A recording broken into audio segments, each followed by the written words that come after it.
నేను చిన్నప్పటి నుంచి అమ్మమ్మ దగ్గరే పెరిగాను. అమ్మమ్మ ఏదో వంకతో నన్ను సామెతల రూపంలో తిడుతూనే ఉండేవారు. ఇలాంటి సామెతలు ఫ్యూచర్లో మనకి చెప్పేవాళ్ళు ఉండరు, అలానే వినే ఓపిక మనకు కూడా ఉండదు. ఈ థాట్తో అమ్మమ్మతో సామెతల వీడియో రికార్డింగ్ అయితే చేసేసాను. ఇందులో సామెతలే కాకుండా వాటి అర్థాలు, అలానే వాటిని ఎలాంటి సందర్భాల్లో వాళ్ళు యూజ్ చేసేవారు అనేది చెప్పారు. తప్పకుండా చూసి ఎలా ఉందో చెప్పండి.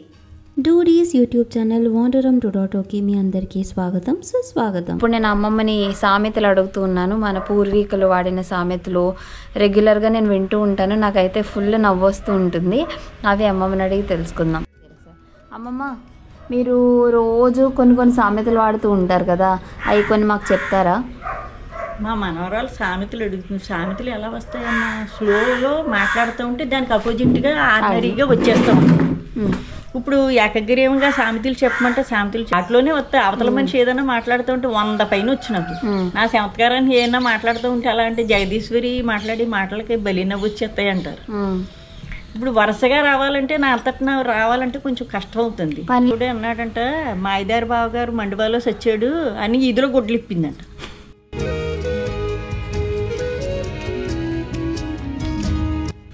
బావగారేమో మండువాలో ఉన్నాడంట.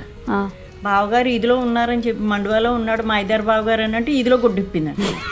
మండువాలో గుడ్డిప్పితే బావగారు ఒక్కడే చూసాను, ఇదిలో గుడ్డిప్పితే ఎల్లి ఒలిచి వాళ్ళు అందరూ చూస్తారు కదా. అలా ఉంది ఈ శాంతి. దీని అమ్మ కడుపు కాలిపోయి ఎక్కడికన్నా పంపితే మాత్ర కంపితే మాసికానికి వస్తుందని ఎగ్గిండన్నా పట్టిరమంటే ఎప్పుడుగో వచ్చింది. ఏంటి? మాత్రకి వెళ్తే మాసికానికి వస్తుందంట.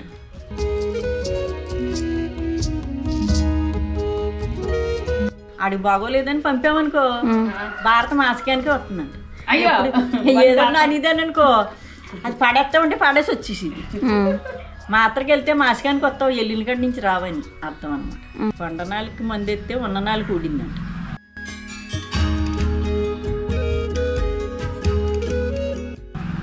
అంటే అంటే ఆ మందులు కూడా ఏం మింగాలి అవి మింగాలి, ఏదో వచ్చిన కదా అని ఉపయోగిస్తే ఉన్నది పోతుంది. సచ్చి పిల్ల పేరు అత్తగారి పేరు అంట. ఏంటి?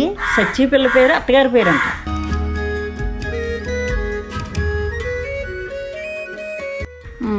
అత్తగారు పేరట్లేదు అనుకుందంట. ఆ పిల్ల ఎందుకో అనారోగ్యం వచ్చి చచ్చిపోతుందంట. అత్తయ్య మీ పేరెట్టానందంట. అత్తగారు అందంట, ఏమి చమత్కారం వల్లవే బాబు నువ్వు, సచ్చి పిల్ల పేరు అత్తగారు పేరెట్టావా నువ్వు, నీకంటా చమత్కారం ఉందా? వాళ్ళకి పచ్చని చెట్టు మీద పిచ్చికి సమత్తాడిందంట. ఏంటి? పచ్చని చెట్టు మీద పిచ్చికి సమత్తాడిందంట.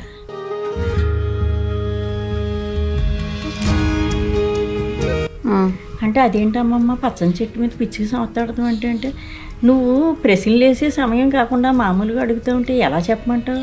అదే రకంగా వస్తాయి ప్రశ్నలు. పొయ్యి వదలేక 7 మనువులు వెళ్ళిందంట. ఏంటి? పొయ్యి వదలేక 7 మనువులు వెళ్ళిందంట.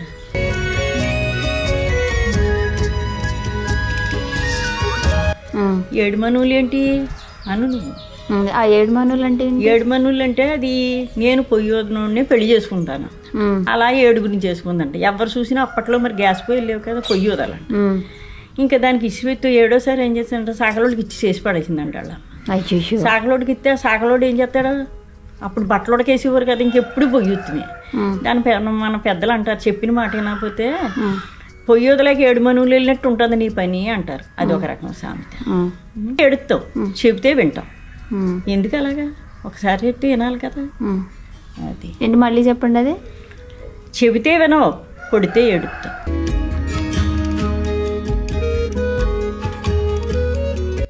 చెప్పే కొలిది సేదత్వం, వినే కొలిది వేదాంతం. ఇంక నీకేం చెప్పనా? సరే, రంకు సాగితే పెళ్ళి ఎందుకంటే ఏంటి ఏంటి చెప్పండి. రంకు సాగితే పెళ్ళి ఎందుకంటే గట్టిగా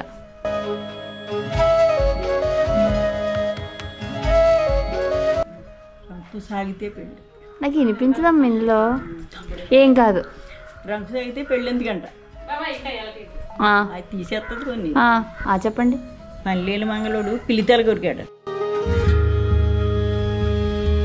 ఏంటి? పని లేని మంగళంట అది కత్తిరి అలవాటు కదా, అందుకని పిల్లితల కొరికాడంట. అది గురువింద దాని కింద నలుపు చూసుకోదంట. ఏంటి? గురువింజ కింద ముడ్డి కింద నలుపు చూసుకోదంట, ఎదరోళ్ళు ఎంచుతూ ఉంటుందంట. అది తగు చెప్పేవాడు పిల్లం ఎవరినో తరుముకుపోయిందంట. ఆడి తగుకేం పనికి వస్తాడు ఇంకా ఏంటి? తగు చెప్పేవాడు పెళ్ళం ఎవరినో తీసుకెళ్ళిపోయిందంట. మా భాషలో తరుముకెళ్ళిపోయిందంట. ఇప్పుడు మీకు అర్థం అవడం గురించి తీసుకెళ్ళిపోయిందంట. తగు చెప్పేవాడు పెళ్ళం తరుముకెళ్ళిపోయిందంటే ఎవరినో తీసుకుపోయిందంట. ఆడి ఈదిలోకి వెళ్ళి తీర్పు చెబుతాడు అనుకో, అప్పుడు పెద్ద మనిషి అయినప్పటికైనా చూసేవాళ్ళు చోటనైనా అనుకుంటారు. శుభం పలకరా పెళ్ళి కొడక అంటే పెళ్లి కూతురు ముందు ఎక్కడ అన్నాడు అంటే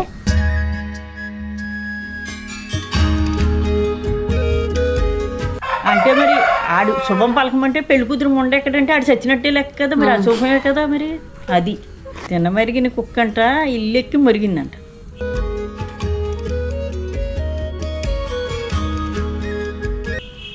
అది ఇంట్లో తినమరిగింది, మనం ఏదన్నా చెప్తే ఇల్లెక్కి మరిగి కోతుందంట. పనికొచ్చి కోత కదా అది. తినమరిగిన కుక్క ఇల్లెక్కి కూసిందంట. కుక్కను సింహాసనం ఎక్కితే పులిస్త్రాకురిని తిరిగిందంట.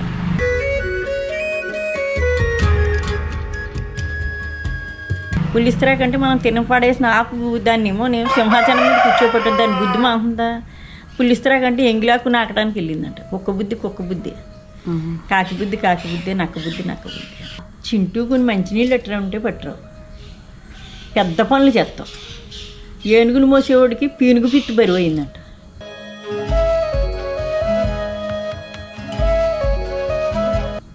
పీనుగు గాలి వదిలేప్పుడు అది మొయ్యటం కూడా బరువేనంట.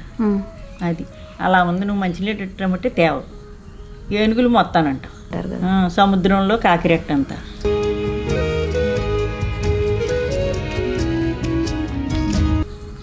సముద్రంలో కాకిరెట్ట ఎత్తే ఏమవుతుంది? కనిపించిందా? కనిపించదు. చేదత్తమ్మడు చెప్తే ఏంటంట అంటే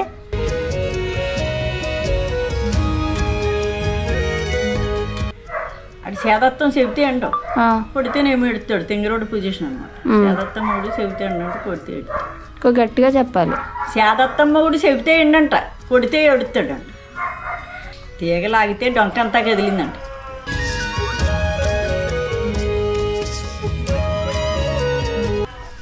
అంటే అంటే ఓ మాట వస్తే దాన్ని బట్టి 14 వస్తాయి.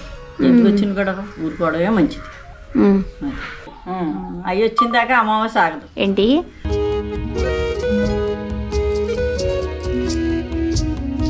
అయ్యి వచ్చిన దాకా అమావాస్య ఆగదు. అమావాస్య వస్తుంది వెళ్ళిపోతుంది. మా అయ్యి వస్తాడు, అమావాస్య ఆగమంటే ఆగుతుందా? ఆగదు. ఇంకపోతే ఆ టైంలో అమ్మమ్మకి ఇవి మాత్రమే గుర్తొచ్చాయి. ఈసారి మళ్ళీ ఇంటికి వెళ్ళినప్పుడు మిగతా సామెతలు కూడా బయటికి తీసుకొస్తా. అలసిపోకుండా ఆఖరి వరకు చూసినందుకు చాలా థ్యాంక్స్ అండి. బాయ్.